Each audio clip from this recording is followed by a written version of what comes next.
بسم اللہ الرحمن الرحیم۔ حضرات محترم، میرے بھائی بہنوں اور بیٹیوں، آج پاکستان میں یکم شعبان المعظم ہے۔ میں اپنے تمام بھائی بہنوں کو شعبان کے بارے میں چند احادیث سنانا چاہتا ہوں۔ ارشاد فرمایا رسول اللہ صلی اللہ علیہ وسلم نے کہ شمار رکھو شعبان کے چاند کو رمضان کے لیے، یعنی جب ماہ شعبان کی تاریخ صحیح ہوگی تو رمضان میں اختلاف بھی کم ہوگا، لہذا شعبان کے چاند کی تاریخ کو خوب اچھی طرح وہ آپ یاد رکھیں۔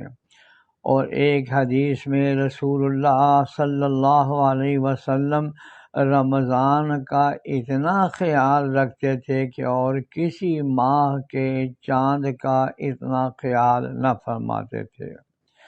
پھر ایک روایت میں حضرت صلی اللہ علیہ وسلم نے شعبان کی 15ویں رات کے بارے میں ارشاد فرمایا کہ اس رات میں وہ سب بنی آدم کے نام لکھ لیے جاتے ہیں جو اس سال میں پیدا ہوں گے، جو اس سال میں انتقال کریں گے، اور اسی رات میں ان کے اعمال اٹھائے جاتے ہیں اور اسی میں ان کے رزق نازل ہوتے ہیں۔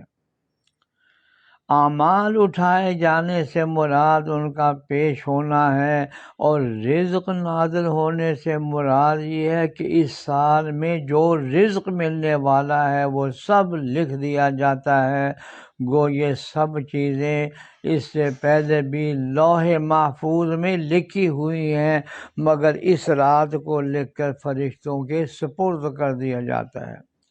ارشاد فرمایا جناب رسول اللہ صلی اللہ علیہ وسلم نے کہ جب آدھے شعبان کی رات ہو تو اس رات کو شب بیداری کرو اور اس کے دن میں روزہ رکھو، کیونکہ اللہ تعالیٰ اس رات غروب آفتاب کے وقت ہی آسمان دنیا کی طرف نزول فرماتے ہیں اور فرماتے ہیں کہ کیا کوئی مغفرت چاہنے والا ہے کہ میں اس کو بخش دوں؟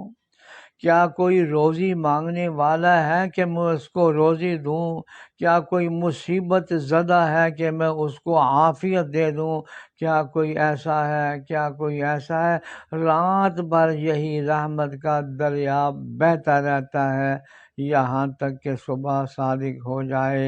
حضرات محترم، میرے بھائی بہنوں بیٹیوں، اب یہ شب برات آ رہی ہے، یہ نصف شعبان ہے، اس کی اللہ ہمیں قدر کرنے کی توفیق عطا فرمائے، آمین۔